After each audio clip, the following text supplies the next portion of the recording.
Hey guys, good morning. It's morning here in Minnesota, Rochester, Minnesota, USA. So welcome to all of you around the world. Welcome to the EKG Guy. If this is your first time, this lecture we're going to touch on acute pericarditis. We'll take a look at the some of the features and some presenting things, and then I'll do another lecture in which I'll go more into an overview and touch on more of management and things like that. All right. Um, Again, if you'd be so kind to like this video, and that really helps us, and it kind of gives us some encouragement to keep going, and leave a comment if there's some lectures that you want us to put together. We're more than happy to. All right, we're here to learn together, so let us know how we can be of value to you. All right, so let's get started. Here we have a little overview that's taken from our website. Okay, many of you are already using it, but it's www.ekg.md. Okay, then if you search in the search bar up here and put pericarditis, you'll get this page. Okay, there's much more details, examples, and things that we won't touch on in this lecture that I'll go over in another lecture, but if you want to get a head start, you can go there and search for it. But let's go over some of the brief things that we see in pericarditis. So this is an acute or chronic inflammation of the pericardium. Okay, it's most often a viral cause, but there can also be other causes, such as those with autoimmune, as lupus and so forth, can kind of predispose those patients to developing this. Now, most of the idiopathic, which makes up the majority of them, tend to be viral. At least they're presumed to be viral. So the characteristic findings that you tend to see in these patients are retrosternal pleuritic, meaning when they breathe they feel this pain, okay? And it's worse when lying flat, and it's relieved, so worse when lying flat, relieved when leaning forward, okay? And that's that stretching of that. Some say because of the diaphragm, and that stretching causes that pain that they feel when they lie back. Okay, so worse when lying back, okay, then relieved when leaning forward. So it's a positional pain. It's a pleuritic when they breathe. It's retrosternal. Okay, often you'll hear radiating back to the trapezius. They'll be short of breath or dyspneic, and they'll be often tachycardic, not always. Okay, now this may be associated with a pericardial friction rub or pericardial effusion. Okay, so those are things that you can hear or see. And remember, it's pretty much you have 2 of the 4 that you need to have a diagnosis. So, okay, so 2 of 4 is the diagnostic criteria. 1 is the characteristic chest pain that we described, so that's 1 here. The other one is the pericardial friction rub that you may hear as well as a pericardial effusion. So that's 2 and 3. And the third one is actually the EKG changes, or the fourth one. Okay, so this is 1, 2, 3, and then the fourth one's EKG changes.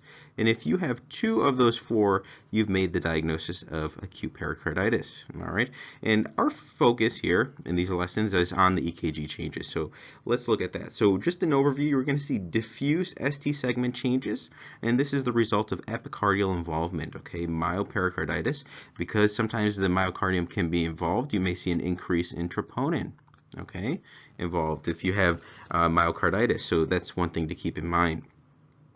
Now, the EKG features, okay, you want to see diffuse concave ST elevation and PR depression throughout most of the limb leads, okay, 1, 2, 3 AVL and AVF, okay, not like a STEMI where you may see reciprocal changes. Here you're seeing diffuse ST elevation in those leads, okay, as well as this PR depression. And as well as in the precordial leads, you may also see it, V2 through V6.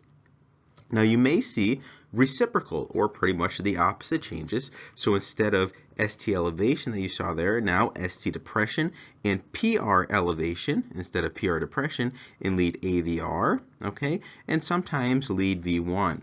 Okay, so AVR tends to be the one, but you may also see it in V1.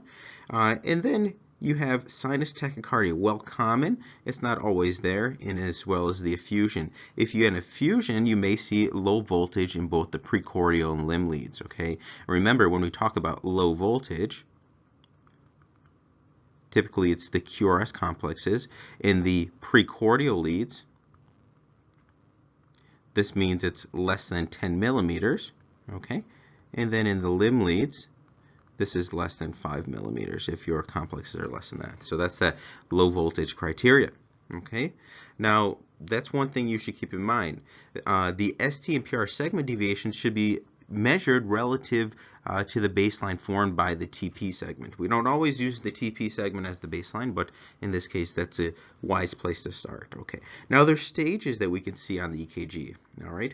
4 specific ones. There's some that occur early on, and those are the ones we just discussed, where you have that widespread diffuse ST elevation and PR depression and reciprocal changes in AVR, sometimes lead V1, and that tends to be that stage 1 in the first 1 to 2 weeks. Okay.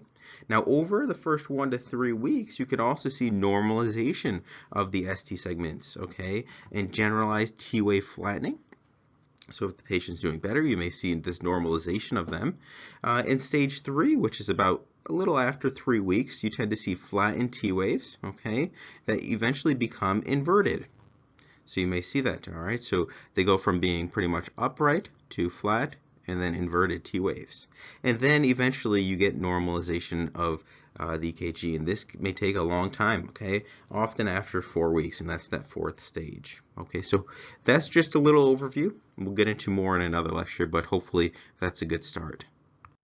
All right, so let's look at an EKG here. We have a 63-year-old male presenting with 12 hours of pleuritic positional chest pain. Okay, and when I tell you the position that makes it worse, it tends to be more when lying flat, and he gets better relief when sitting upright, leaning forward. Okay, so pleuritic with breathing, he feels that pain is much worse, and positional lying flat makes it worse, sitting up relieves it. Okay, this is his EKG here, and let's take a look at what we see. All right, well, one thing you should note is that the patient is in normal sinus rhythm. Okay. You know, it's hard to make out the P waves in lead 1, okay, but you can certainly see them in lead 2. They're upright. They all look the same, especially if you look down here. All these P waves appear the same throughout, same morphology, meaning they're coming from the same focus, okay. They're upright in AVF as well, okay, inverted in AVR, upright here in V6 as well, okay. So this patient and V5 is certainly in sinus rhythm. And then if we were to find the rate, okay, because this is a regular rhythm, okay, we can find a one of the R waves that falls there and count the number of thick lines until the next one, 2, 3. So just after 3, so it's going to be 300. Over 3 is 100, but it'll be a little less than that because it's a little more than 3 boxes. The rate that we got here was the ventricular rate of 90. Okay, that's what we were just calculating. Another way to do it is knowing that from beginning to end is 10 seconds. And 10 seconds times 6 is 60 seconds. So if you count the complexes going across, 1, 2, 3, 4, 5, 6, 7, 8, 9, 10, 11, 12, 13, 14, 15, 16, okay, and then 16 times 6 is 96, okay, so just barely a little faster than the rate calculated, likely because this one's pretty much sitting there and really starting early here, so right between that, so less than 100, and because of the rate normal, we call this a normal sinus rhythm, okay, but there's obviously other changes present here. We see diffuse ST elevation throughout, okay, notice certainly in the precordial leads, okay, V2, you see it here, V3, the same thing, and notice it's concave up, it's going upwards, as we discussed, in pericarditis, V4, V5, V6, okay, it's certainly there throughout, above our baseline, okay, and you have a little depression of that PR segment, okay, here's more ST elevation in lead 2, upwards, concave, we see it in AVF as well, okay, and not so much in lead 3, but in 2 and AVF we see that are focused more in the kind of left lower frontal plane compared to the right where the lead 3 is.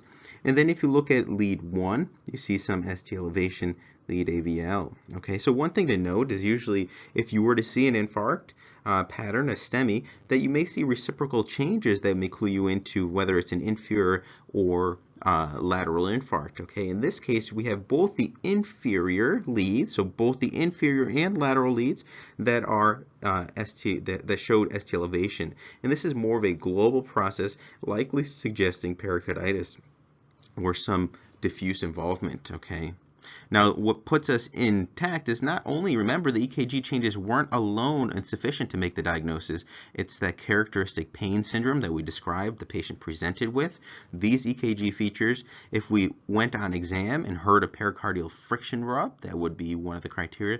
And that fourth one would be if you took an ultrasound of the heart, an echo, and you saw a little effusion around the heart, or maybe some other imaging, that would be also diagnostic criteria, one of them. Okay, so remember, you need 2 of the 4. So again, this patient has normal sinus rhythm. Often, if these people are in pain, as this patient is, okay, then it may actually exceed 100 beats per minute, okay, a sinus tachycardia, so because of the pain kind of pushing them up.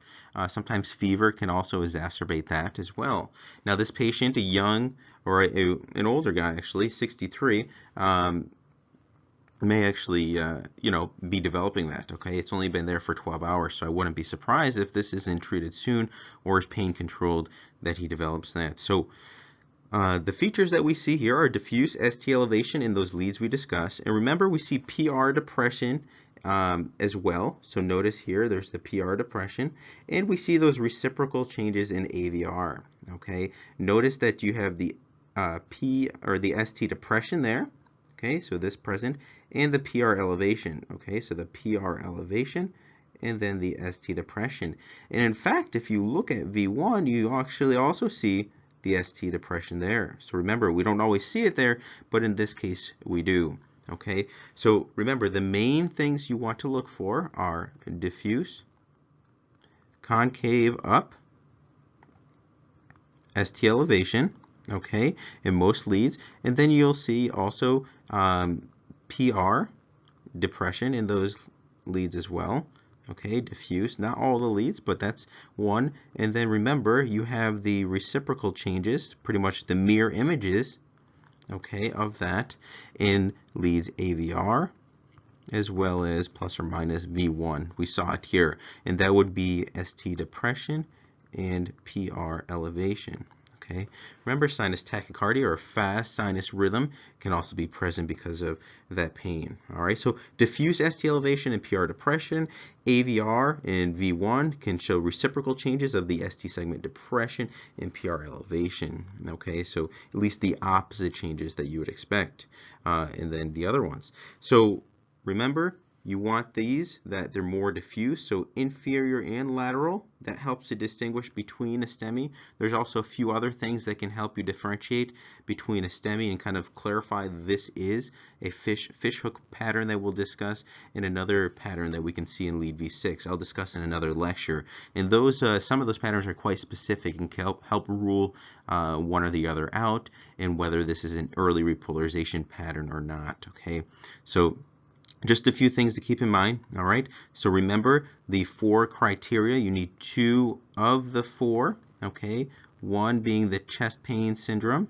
Okay, the characteristic chest pain syndrome of that pleuritic positional pain, often radiates through the trapezius. 2, the second one would be the EKG features, so the changes we discussed. 3, on exam, you may hear a pericardial friction rub. That's a criteria. And 4 is a evidence of a pericardial effusion, which means fluid around the heart in that sac. Okay, so that is the diagnostic criteria, and you need 2 of them. This patient certainly met those first 2, okay, with the characteristic chest pain and the EKG changes. We didn't have an exam here or that, but you can see as long as you have those 2, you've already made it. All right, so this is acute pericarditis, all right, the EKG features that we see here, and hopefully that makes sense there. Now, I want to bring your attention to our coding reference. Again, we discussed acute pericarditis. We have that there. We have an example EKG on there for you to review as well. Now, those that don't have access to this, here are the access instructions. Go to this link, all right, enter your email, so you'll get this page here, all right. Put your email here, and then enter my password for free access down there, the EKG Guy AK. You'll put that password here to log in. You'll submit, get a link to your email, click the link, and you'll have confirm your email and have access to that. Okay, you can have this on the go. There is a lot of information there that we're continually updating and really readily available to you on the go. Okay, so whether you're in clinic, you're just wanting to review for an exam, or prepare for a lecture, you're happy, and just let me know, and you're happy to use that stuff as well. So this is all here for you to learn. We're all here to teach each other and learn from each other. So thank you for listening. I hope you have a wonderful day, and thank you for making us the largest, fastest growing EKG community in the world.